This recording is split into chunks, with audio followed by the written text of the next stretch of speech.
Hey guys, welcome back to this channel. So on today's video I'm going to show you how you can make a rainbow color video in CapCut. So first you need to import your clips and then go to overlay and add this overlay. So you can screen record it if you want. This one's right here.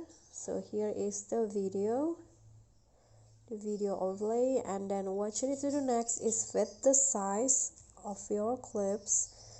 So it go like this, and then go to splice and choose overlay and adjust it into your liking, and then click on a check icon.